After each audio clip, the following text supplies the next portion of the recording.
you have to look at the things that went wrong. And I guess that goes back to the, like I said, on bike rides or whatever, I see what happened, and hindsight is 2020. And so that's where the thoughts of, I should have been more prepared for this, or I should have understood this, codec better, or whatever the case may be. That little bit of extra knowledge that might have saved the heartache. And that's why you have to choose to learn from what just happened. Okay. So you can sit there and you can wallow in it and you can feel sorry for yourself. And I think that that's healthy to a point. Then you need to move on. Like, you need to understand that there is something back there that is teaching you something to move forward.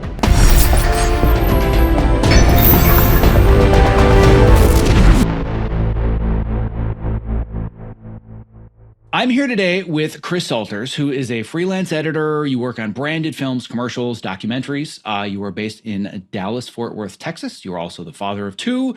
You like woodworking and consider yourself a somewhat kind of sort of amateur carpenter. Also do triathlons. You drink copious amounts of coffee. And one thing you didn't add your intro that I think is really important, one of the early members of my Optimizer community, and a very valuable one at that. So I appreciate you taking the time to have this conversation today. Yeah, absolutely. I'm glad to be here. So the genesis of this conversation is going to be a little bit different than a lot of the past interviews or conversations that I've had. And that the universe just decided that we need to come together because I was having a conversation with my podcast producer, Debbie Germino, and we said, we want to try something different. Rather than just talking to the world's experts and solving all these problems, we want to dig into specific challenges that people are having now. Not, I've miraculously solved all of them, here are my obstacles in the past, and I want to inspire you. It's more along the lines of, I'm currently in the shit, or I was just in the shit, and I want to workshop, how did this problem or situation arise? What can we learn from it for those that are going through it? And how can we get better going forwards?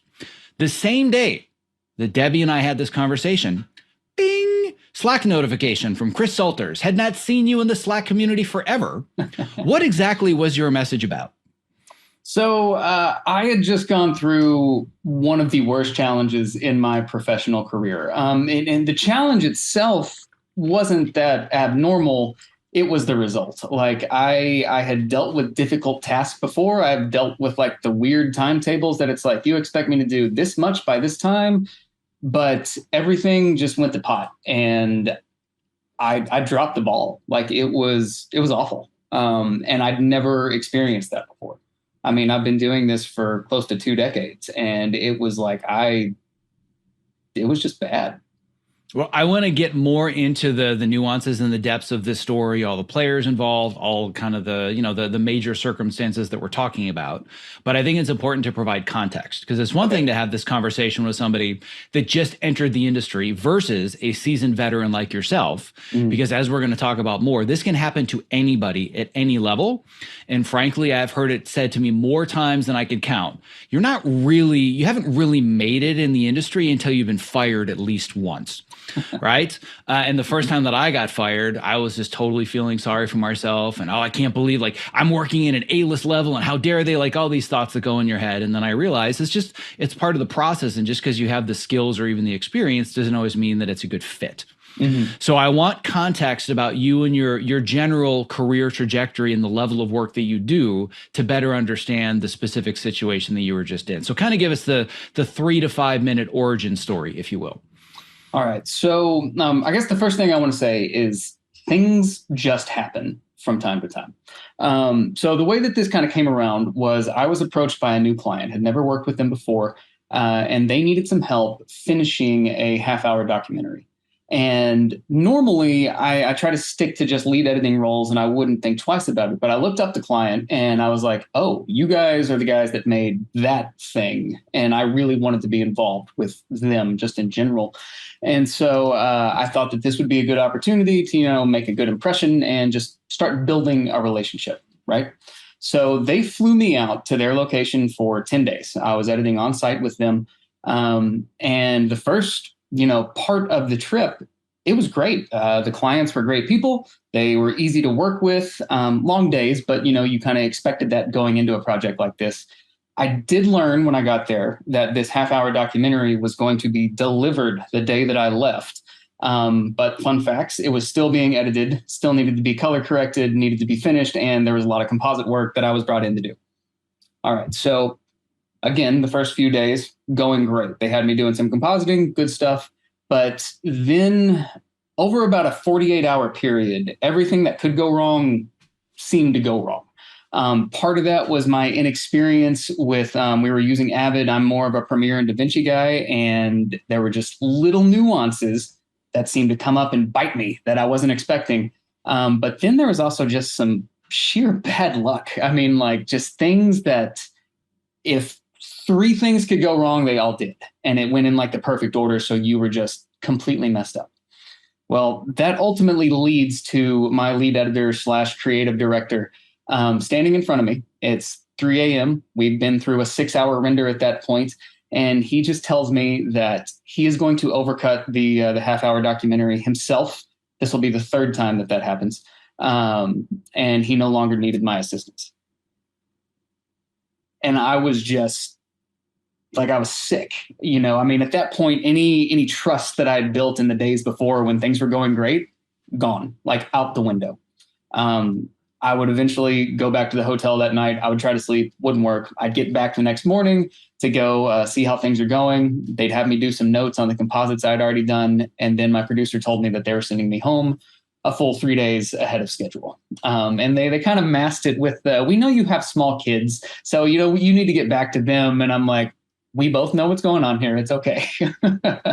But I'd never been in that situation before where I had done the best that I could do. Like I did everything that I thought was right, but I missed the mark and the ball was dropped, and it not only hurt my relationship with this new client, but potentially their relationship with the client that we were doing this job for. And I mean, it was hard to wake up from. So talk to me then, before we get into more of the nuances, about having brought yourself into this job before day one.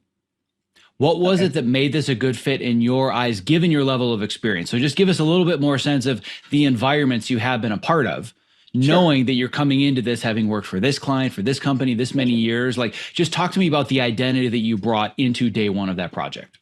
So, I mean, if we go back years and years ago, I lived and worked in Los Angeles. I was working for Trailer Park at the time, helping with their original content division. So I was used to working with mass amounts of media, working with timelines that were just extremely tiny, and just having to make things work whenever, it's like this impossible task in front of you, figure it out.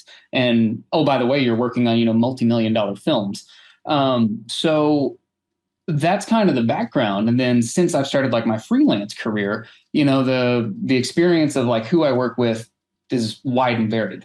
But through all of that, I've dealt with a lot of situations where either I'm in charge or I'm working with an agency that has all of these moving parts. So stepping into this situation, it didn't seem abnormal.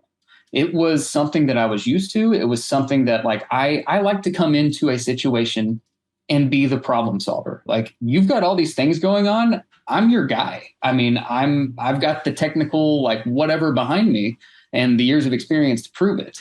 But in this situation, like I said, it was the little things that ended up biting me in the butt. So going into this, we don't have to go into the nuances of I connect with this person or that person. That part I don't feel is necessarily terribly relevant unless you feel that it is. But what I want to know is, going in day one, once you knew you had the job, what level of confidence did you have going in? I'm setting myself up for success.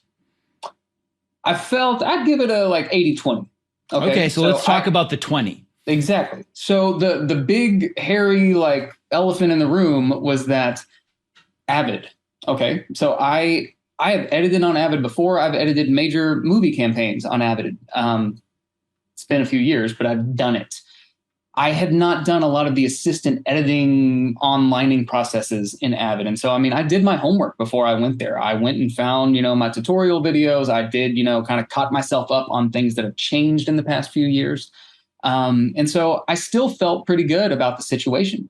And ultimately, again, not to get into like the details, but ultimately what happened was the processes that should have worked ran into some walls that I was not expecting.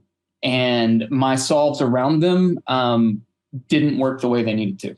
So knowing that you were going into a job that was going to require some form of, whether it's assistant editing or online editing or whatever it might be, there was already a part of you that's like, oh shit, I better brush up on this stuff with tutorials. Yeah, well, it's like stuff that I knew that I was capable of. I've done it a million times before. But again, as a, typically in a lead editor role, a lot of times you get to pass that stuff off, and it's technical what you're passing off. And that you learn to appreciate the people that you're working with, and the people that have to do all the technical sides of that. And so I wasn't scared of it per se. I just knew I needed to refresh and get ready for it.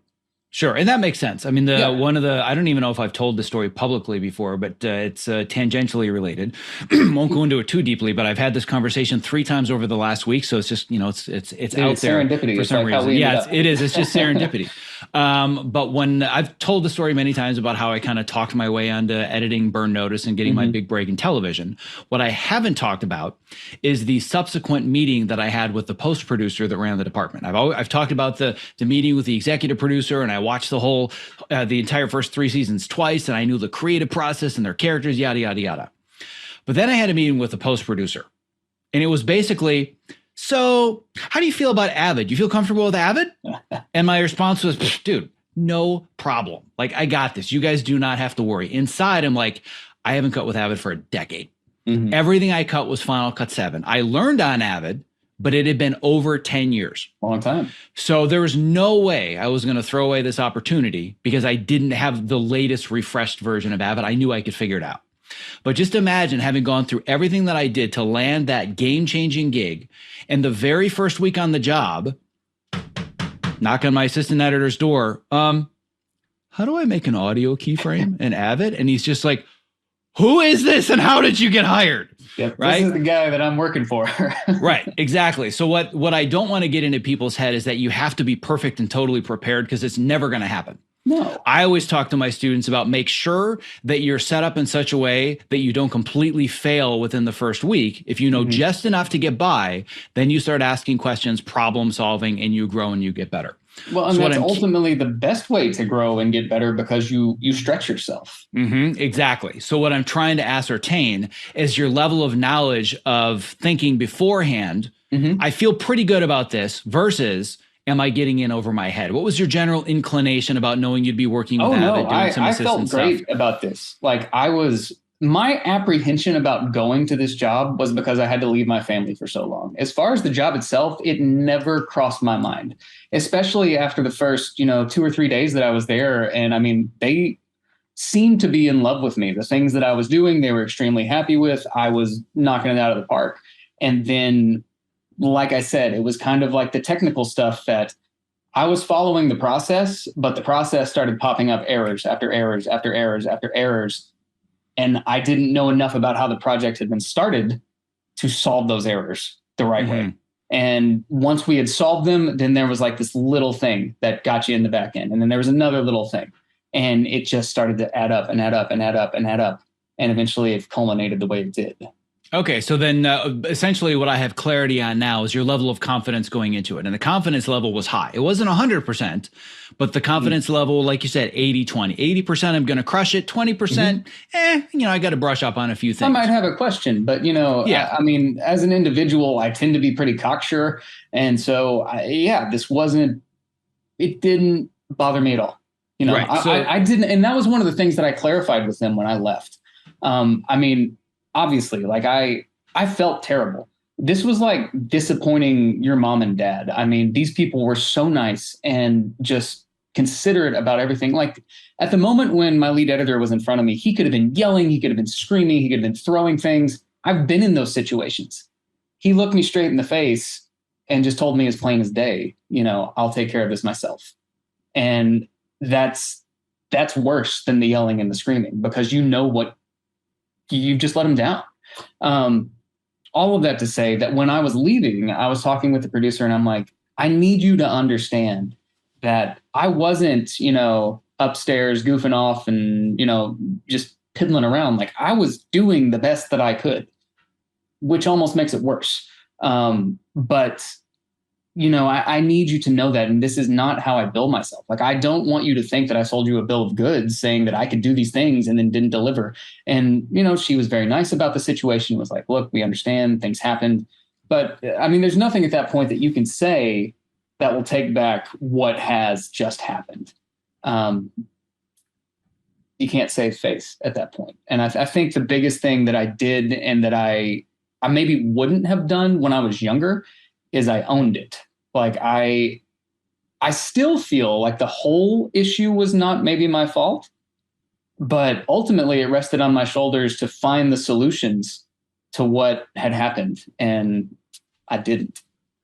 So I want to dig a little bit deeper, at least for a second, into this idea of both owning it and maybe not all of it was within your control and some of it was outside of it. Sure. Without going too deep into the details of, like this codec or this error message or whatnot. But how much of this do you believe this is just kind of the general way that it works in the documentary world with technology and Avid, and everybody deals with these error message and output messages, versus like this would have happened to anybody the best in the world? What do you kind of feel is the balance between those two? Man, I can't give a percentage to that. That's not fair to anybody's part. I will say the major crux of the problem was due to the camera used and codec, which we don't need to talk about, but it was a lot. It was 8K, I'll tell you that, and it was multicam.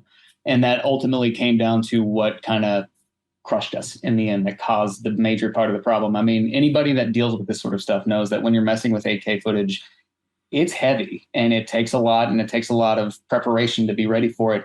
And there were just little things that were missed. And I think that's ultimately what got me. And I should have been better prepared for that. Sure. And what I want to talk about more, which I think is so important and a big part of this process that's then going to lead into how do we deal with the aftermath of this, is the fact that you said I'm owning it. So there's this concept of the fixed mindset and a concept of the growth mindset. Anybody that wants to dig into this so much deeper, that I'm obsessed with this stuff. There's a book by Carol Dweck that's called Mindset. It's one of the seminal works in the world of psychology and achieving success. Somebody with a fixed mindset walks away from this job saying the following: stupid 8K codecs, they don't know their workflow. This is so dumb. I should not have been in this position. Like, this is just dumb. This is all their fault, right? The growth mindset, which is much more similar to yours, is, there were some technical issues, right? Some of this was unavoidable. I could have come a lot better prepared. I could have had more experience with this. I could have handled it better. And my impression is that you're taking much more of a growth mindset approach versus the fixed mindset approach.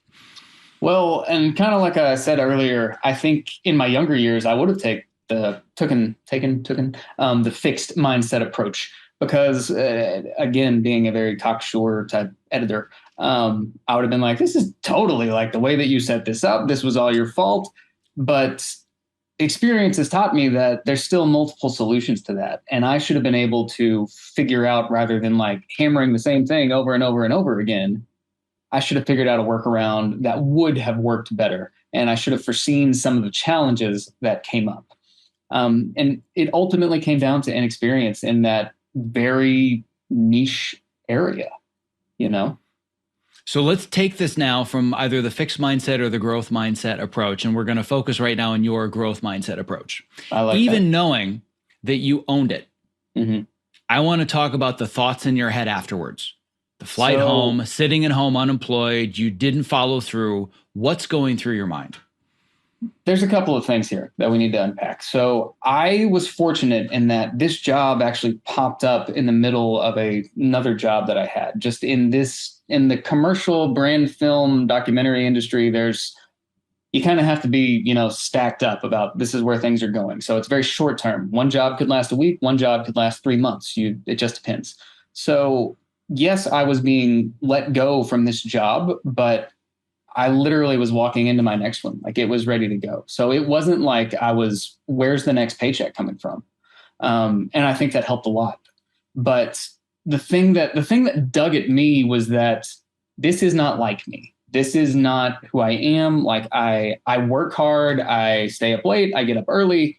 I do what I need to do to make this awesome. And this time awesome didn't happen. And I was talking to my wife like the day after it, I was able to talk to her, and she was very good at pointing out, you know, this sucks. This is a terrible situation that has happened that you're in, but this is not define you. Like this is not who you necessarily are. Like the things that you have done led you up to this opportunity that you have. But going forward, just because you might have failed here, that doesn't mean you were a failure, you know? And coming off of it, I mean, I was feeling very sorry for myself. I felt legitimately felt very sick for what I had done to the client. Like I hated the way that I had left that relationship. And when I literally left their office, things were very amicable. I mean, we all shook hands. They thanked me for the work I had done. I apologized as much as I could. But again, like I said, you can only apologize so much, and then you got to move on. And that night before I flew home, I did eat an entire pizza and drink quite a large amount of beer by myself. I've been there. Trying to drown it out. But we've moved on, and it's been a few weeks since this whole situation has happened. And I've had time to kind of reflect and look back, and you look back at the things that you did, the things that could have been done differently. And I don't know, I can't tell you that helps.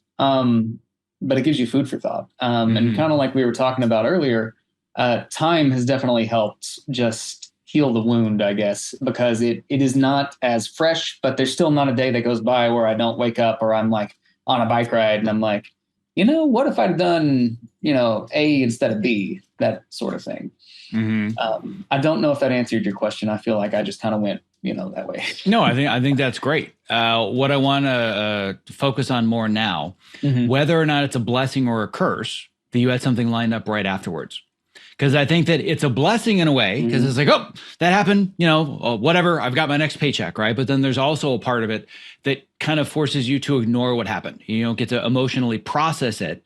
And I feel like you've done a really good job, despite the distraction of going on to another job, of actually processing it. Whereas I think a lot of people that either go through this once or it's kind of an endless cycle. I know multiple people where this is just a repeatable cycle every 6 months to a year, but they always go to the next gig.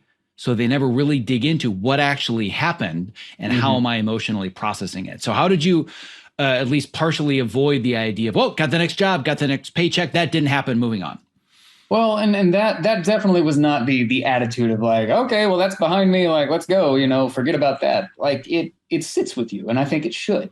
You have to look at the things that went wrong. And I guess that goes back to like I said, on bike rides or whatever, I see what happened and, hindsight is 2020. And so that's where the thoughts of, I should have been more prepared for this, or I should have understood this, codec better, or whatever the case may be. That little bit of extra knowledge that might have saved the heartache. And that's why you have to choose to learn from what just happened. Okay. So you can sit there and you can wallow in it and you can feel sorry for yourself. And I think that that's healthy to a point. Then you need to move on. Like you need to understand that there is something back there that is teaching you something to move forward. And so, yes, I had this other job lined up. It really didn't, I say that, I was going to say it really didn't affect anything moving forward with this job that I'm on. But there are times now where I'm looking at things and I'm like, wait a minute, that color space doesn't seem right now. Things like that maybe before I wouldn't have thought about because I'm in an offline edit. And I know that's very technical, but all that to say, like these little nuances that before I wouldn't have necessarily cared as much about, I pay more attention to now. And so all of that to say, I think that you have to choose, no matter if you have something lined up in front of you or you're just looking to the next opportunity, what can you take away from what just happened to make sure that it doesn't happen again? I love all of that. Now what I'm wondering is probably what other people might be wondering that have gone through this. Yeah, that all sounds great. How do you not let this get into your head at the next job? Right? right? Because Mhm. once you've had that traumatic emotional experience, and I don't want to take anything away from much deeper, much more traumatic experiences, but even to the body and the mind, in a way, this was a traumatic experience for you, right? You hold that in your heart, you feel that. So Mhm. how do you not allow yourself to get in your own head doing something that you've done 100 times when you're like, oh, but I failed the last time and I'm just waiting for the next thing to go wrong? Like, have you Good felt question. that at all at this new job? Yes, to an extent. I have a decent relationship with the producer that I'm working with on this job, and like we go back. So that hasn't been a problem, but it's like, when you're doing something, and like you said, you've done it 1,000 times before, and it wouldn't be a second thought. Now there is that moment's hesitation. Well, maybe this isn't the best choice. But the difference now is that I'm making more creative choices versus like workflow esque things. And even to that extent, like again, part of my history, like I started a whole video department at a college for their athletics group. I mean, hired people, bought servers, bought cameras, did all of that. I mean, I'm not dumb when it comes to that.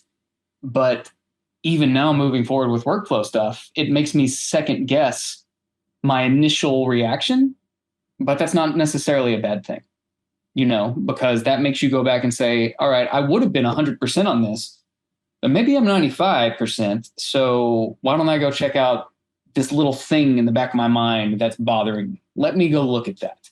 And to that point, I think it's helpful. I mean, I hate that this situation happened. I'm happy that it is making me think about things kind of like that in a different way. So I don't wish that it would have happened again. Like I wish I could have learned the things that I'm thinking now, as far as like, let's go reassess before we commit, in an easier way.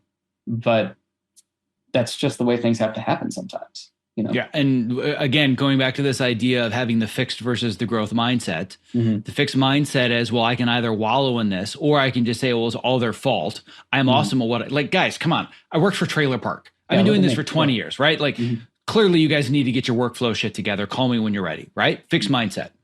The growth mindset, but also the I don't even know if there's a term for it, but just the growth mindset where you're coming at it from, well, that happened and I can learn and grow from it, but I'm also taking all the weight of it on my shoulders, and now I'm afraid to put myself out there again.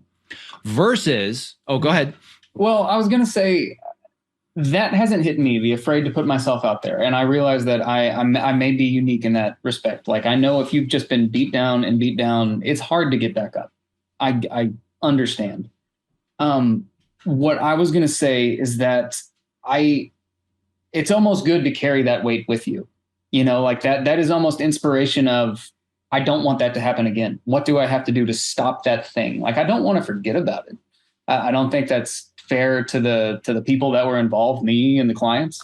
Like I want to grow from it, and I want to remember it, because it was awful and I don't want awful to happen again.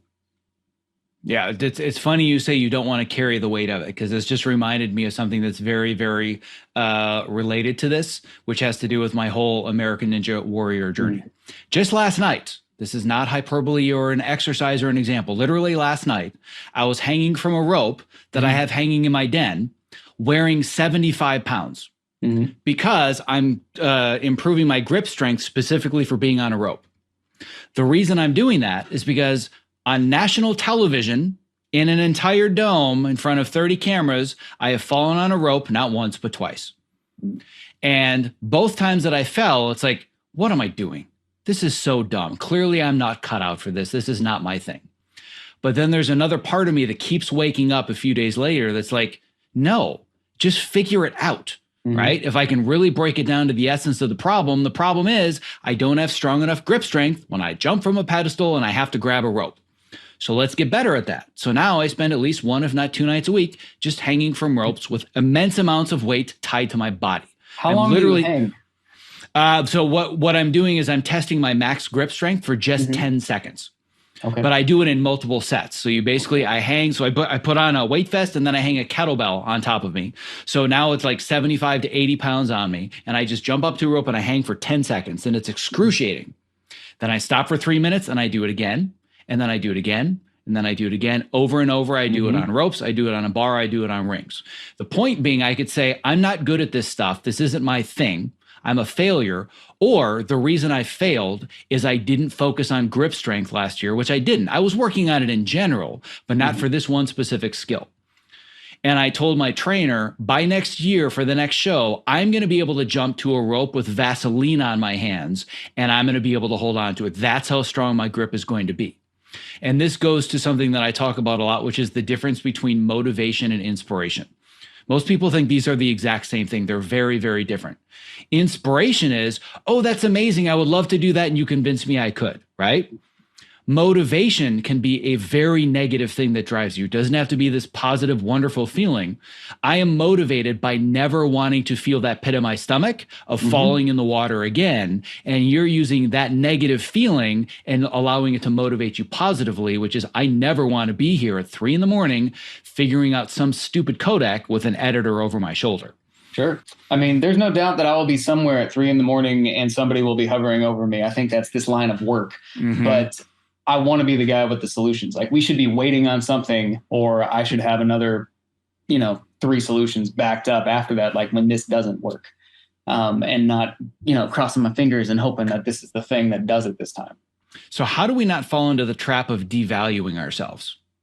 You get fired from the job. Well, I don't know, like maybe I should be working on easier stuff, or I don't know, maybe I should drop my rate. Like, do I give them a refund? Like, how do we manage all of those thoughts? That I'm glad you said that, because that popped up into my head when this was all over with. Like, this was a job. I had to invoice them at the end of it. And my thought was, I'm wanting to salvage whatever relationship that I had built, in the days prior. And so I'm like, do I cut them a discount because things didn't work out the way that we wanted to, or is this just what it is? And where I landed was that this, and again, this is also thanks to just my wife being my sounding board. It's a business thing. I didn't go in and I don't want to say I didn't do a bad job because things didn't work out the way they should have, but I gave it everything I should. In 99% of the circumstances that I had been in prior to that, it worked out flawlessly. Things were great. Ultimately, I decided to charge my full rate because that's what we agreed to before I went on the job. And, obviously I was sent home 3 days prior to that, so I didn't charge them for the days I didn't work. But there was this, if I cut you a break now, does it buy me goodwill in the future thought? And I don't think it necessarily would have. I think it would have been like, oh, well, that's nice. And then, it would still be the same result. Ultimately, I think that comes down to who you are as a person, and just your thoughts on business and I guess work in general.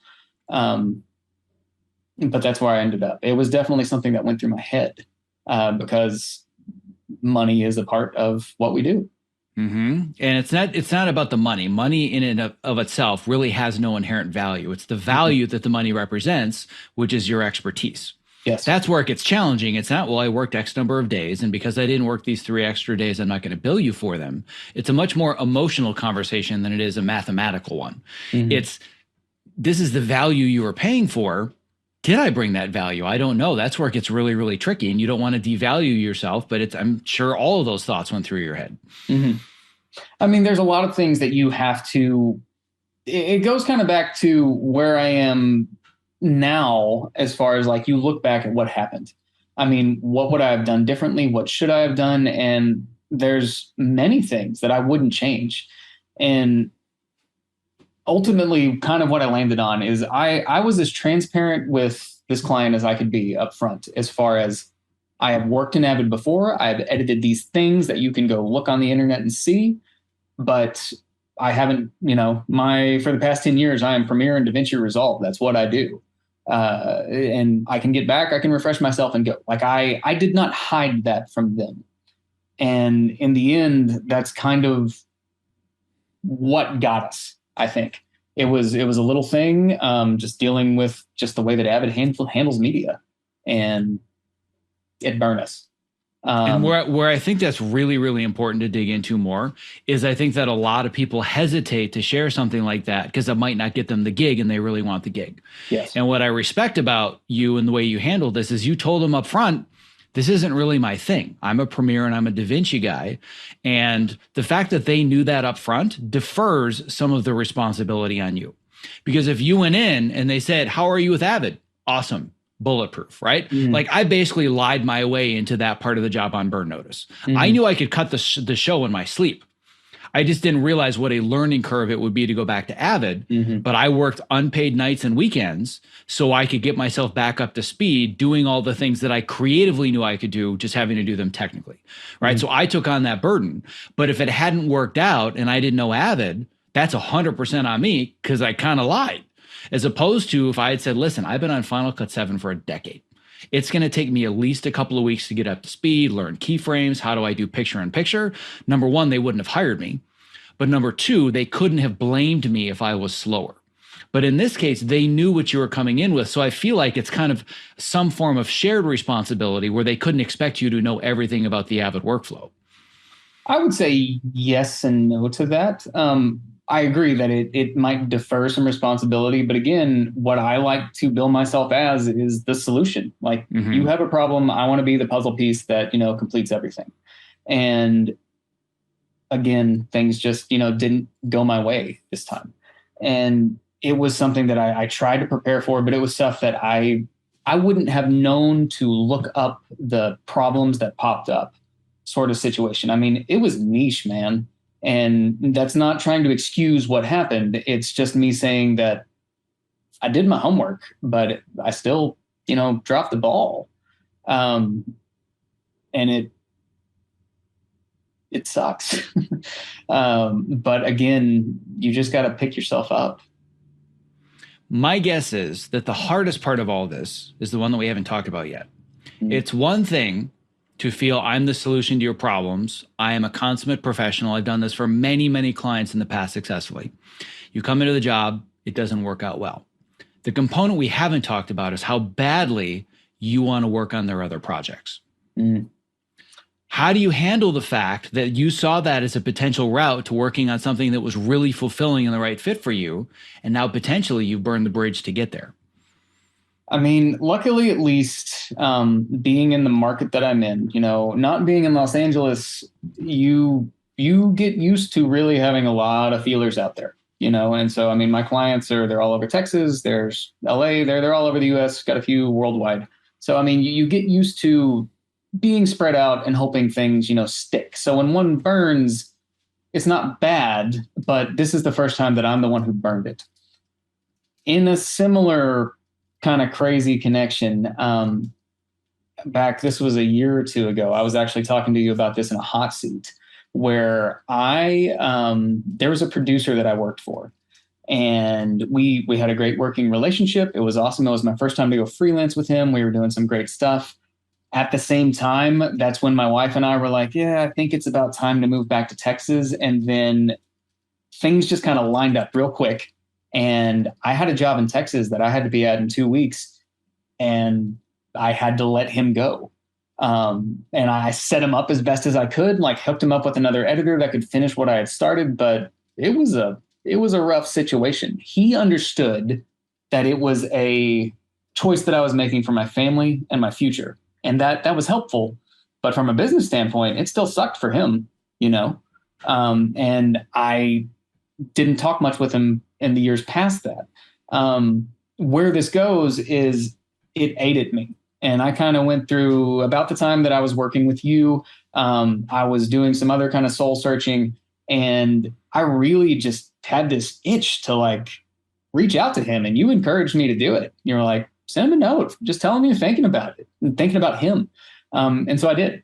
I told him I was, again, just sorry for how things went out. I don't need anything. Just wanted to apologize. Like, this is what's going on with my life. I've got 2 kids now. Like, I'm established in this situation. And things are really good. Like, I'm sorry for what happened, but it really did end up, it's what my life needed at that point. fast forward another 2 years, he's the producer that I'm working with on this current job. And not because I asked him for a role, but because, again, things just happened. And he ended up reaching out. We started talking. The relationship got rebuilt. And here we are. So all of that to say that at this moment, I don't feel like I will work with these people again because I dropped a ball. But maybe in some weird universe, the goodwill that I had instilled as far as the work I had done before things went to pot will come back. And when they need help with something, they might be willing to give me another shot.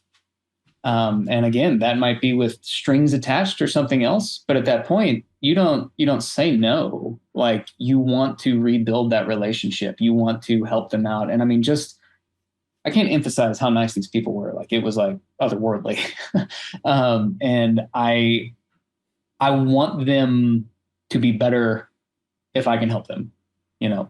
First of all, I love the follow-up to the story, because I remember us doing that hot seat and how concerned you were about having burned this bridge. And I'm like, I don't know if you have. You know, let's just knock on the door and check in. And now you're like, yep, I'm working for him again. So first of all, I love the capper to that story, because I didn't even know that happened. Well, and just to clarify right there, like, this wasn't like a quick thing. Like, I reached out like, hey, I'm sorry. Oh, hey, you want a job? Like, this was multiple years of nothing happening, but things mellowed, and here we are. Right. But what I love about it is that you were making chess moves and not checkers moves, which means that what just happened could be a very early chess move on a much larger and bigger board, as opposed to, well, that happened, right? And why this is so important, and this is what I always tell people, is you can't always control the situation that you're in, but you can control your reaction to it. Right. And if you walked away with your reaction being like we already talked about, well, you guys clearly don't know your workflows and this 8K thing is stupid, blah, blah. That's it. Done. It doesn't matter if it's in a month or 10 years. They're going to remember you. You're never getting hired again. But the fact that it didn't work out, but you owned the situation and they were nice about it, who knows? 2 years down the line, something else comes up where they don't need you to know about codecs and 8K conversions and everything else, but they need your storytelling abilities. They can say, you know, Chris was a cool guy and we liked working with him. Just don't let him touch anything on the assistant side, right? But it's more about who you were as a person as opposed to who you were as a technician, right? You're probably never going to get hired to do workflows and onlines. But if you can look at the bigger picture, that might not be a bridge that's burned. Right. So that's another relationship that 6 months or a year down the line, you can make the same outreach. 2 years later, you're doing that next big project that they worked on. And you're like, I want to be a part of that someday. So I'm saying this to you and to everybody else listening, just because the door is shut doesn't mean that it's never going to open again if you react in the proper way. And I have not viewed this current situation in that light. And that's funny. So who knows? Like, you thought years ago that you left this guy hanging in the wind, totally screwed him over, and now you're working for him again. This could end up being the same kind of a story. We can hope. I don't blame them, and I'm not going to hold my breath. But, you know, I think what you said as far as you can choose to move forward with that, that's my choice as far as what I do. I can either say, well, I screwed up, I'm never going to talk to them again, or I can still keep that door open on my end as far as the things that I do with my other clients. Why not? You know, I mean, until they tell me to stop talking to them, here I am.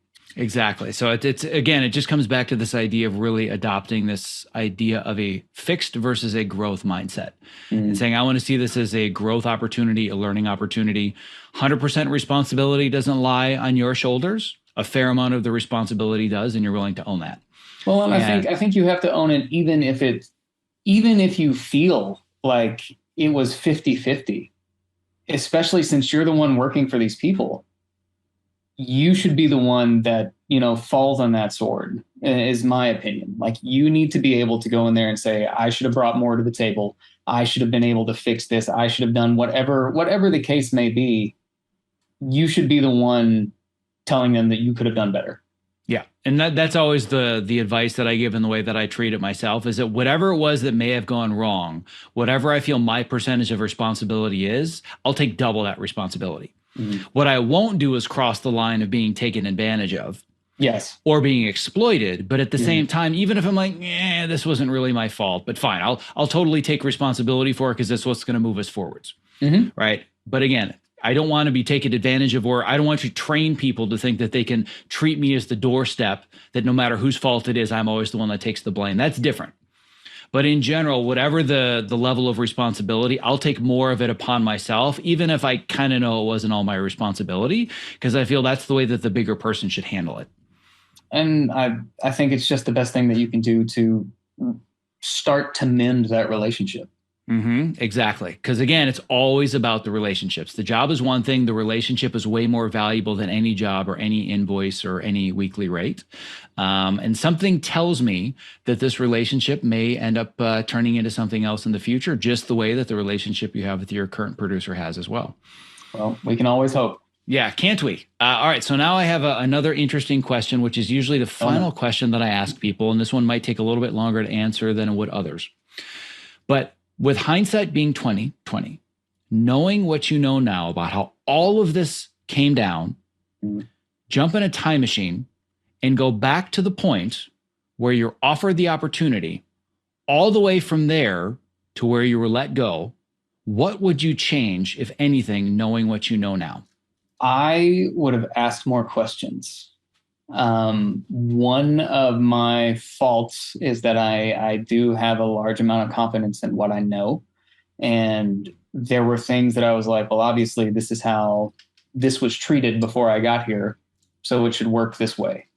I realized on the job, at probably hour 36 of the 48 that I mentioned earlier, that we were not on the same page as far as the relinking process was going to go.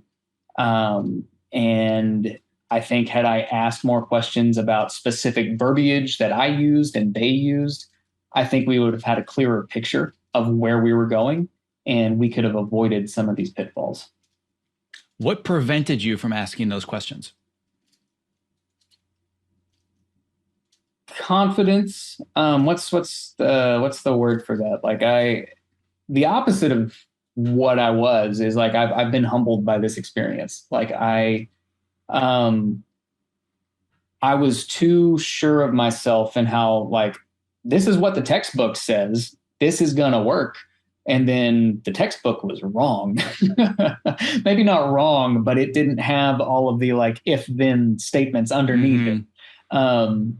And so, yeah, that was the biggest thing, is probably being overconfident and not asking those questions. And also because I didn't want to embarrass myself, like that's a big one. Nobody wants to, especially when it's something that you think that your client thinks you should know. You don't want to ask that question, even if that client is, again, the nicest person in the world. And they'd be like, yeah, man, it's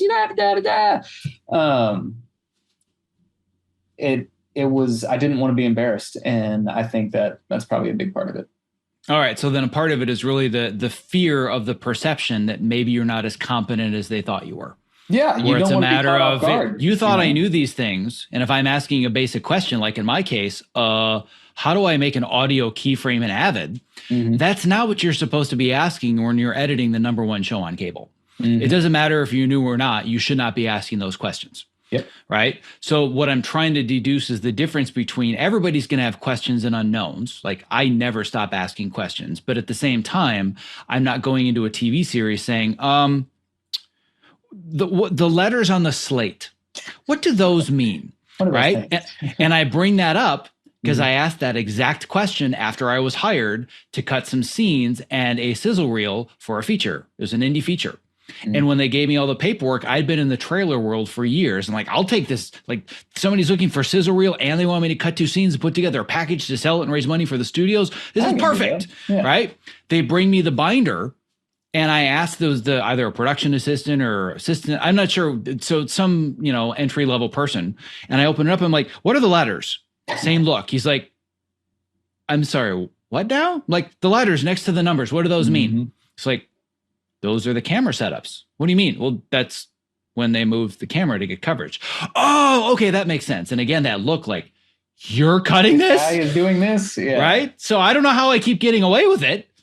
But once I knew that, I'm like, okay, now I understand how to organize my footage. And I cut the scenes and I cut the sizzle reel and got the job on the feature. And it ended up getting purchased by Searchlight for $5 million. How that's possible without me knowing what a camera setup is, I don't know. The point being, I knew the creative part of it. I didn't know the technical part of it. So that's a question I probably should have been more careful to ask. But I was so green, it didn't even occur to me, right?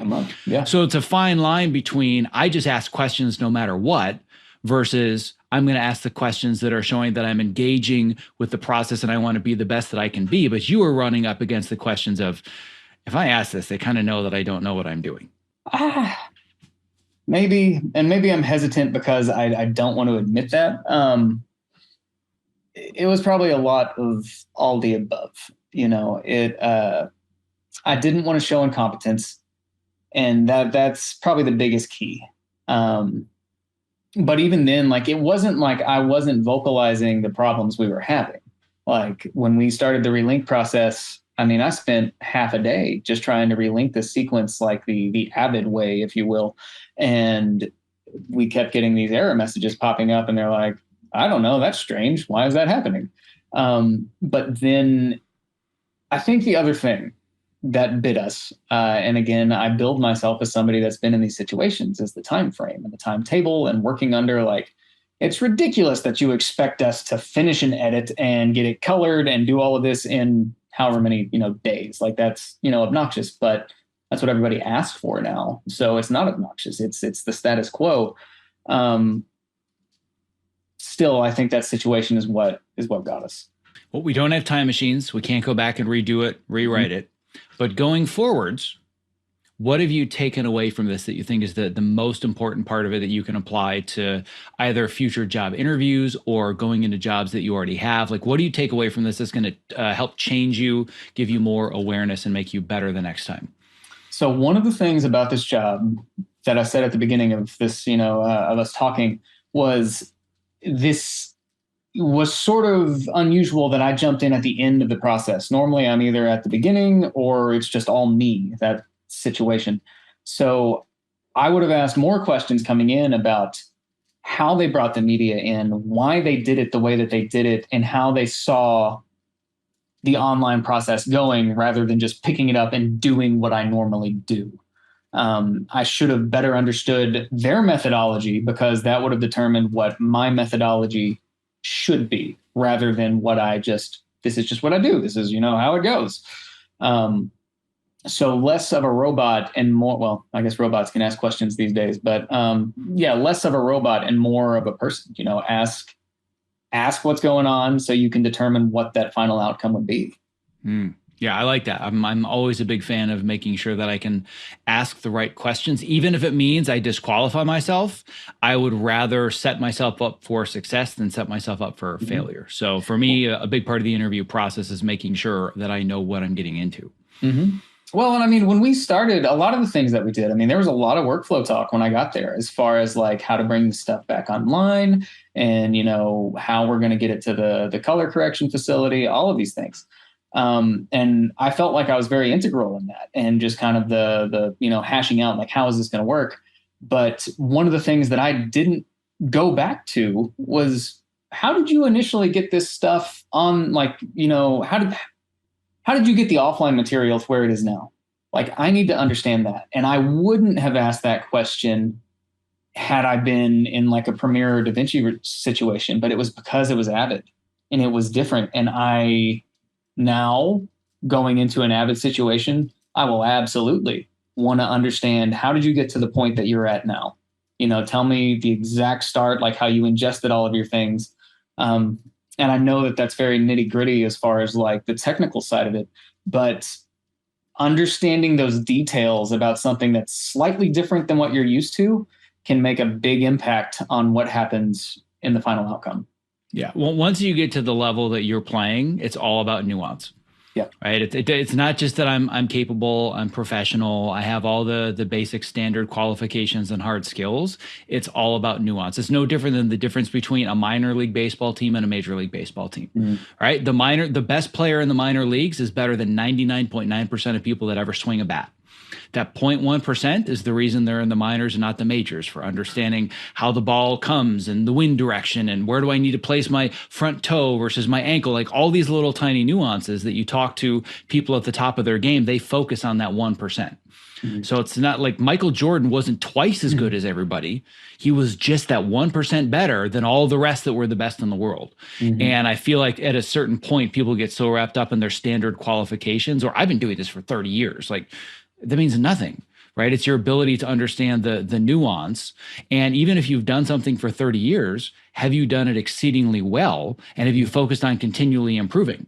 Because just because I've had a driver's license since I was 16 doesn't mean that I am also a NASCAR driver, NASCAR. right? I'm not doing NASCAR because I've been driving a car for 25 years. I have some basic level of competency higher than when I was 16 and better reflexes and can think faster in, tenuous situations. I'm not driving NASCAR because I don't focus on continually improving my ability to be a better driver. So that's why I just think that the years of experience or these skills, whatever hard, soft skills, like that doesn't have as much value as really the nuance of really being in the trenches. I appreciate that baseball analogy. That one landed. Okay, well, I'm very, very glad to hear that. So then going forwards, if you were to take something from this, knowing that the chances are fairly decent a situation like this could potentially happen again, we're never going to prevent it. It's not like, well, that happened, I'm never going to get myself in one of those situations again. From an emotional standpoint, how do you better equip yourself to handle this going forwards? Emotionally, that's a hard one. I would say emotionally, it kind of goes back to what my wife said. Like this moment, this thing that happened doesn't define who I am as a person. Like I am not a failure, and I should not view myself like that. It sucks, and you should embrace the suck and understand, and again, build from it, and really just, again, tell yourself, I don't want to feel that anymore. But because I, failed here, that doesn't make me a bad dad. That doesn't make me a bad husband. That doesn't make me a bad friend. Things just didn't go my way.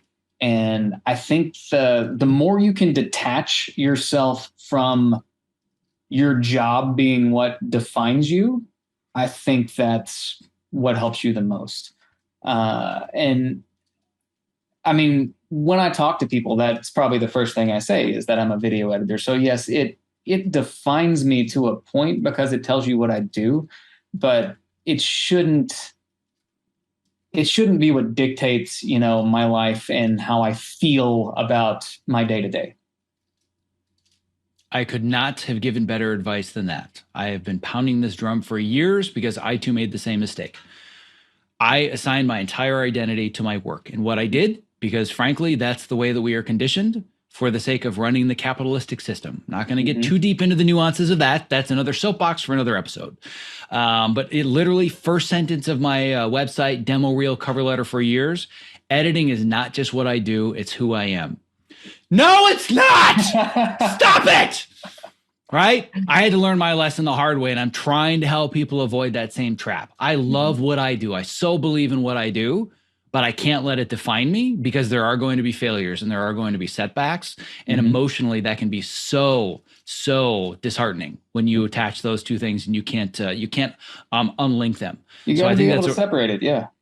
So I think it's really good that you've been able to do that. And yeah, it still sucks. You screwed up. You're going to learn from it and you're going to move forwards, but it doesn't have to weigh you down or completely debilitate your ability to move forwards. Yeah. I mean, give yourself some time.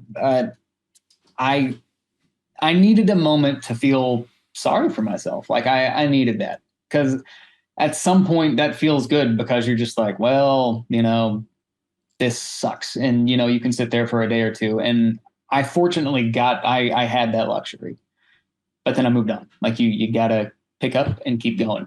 Because at that point, if you are unable to do that, that's when I think bigger problems arise that you have to get help with.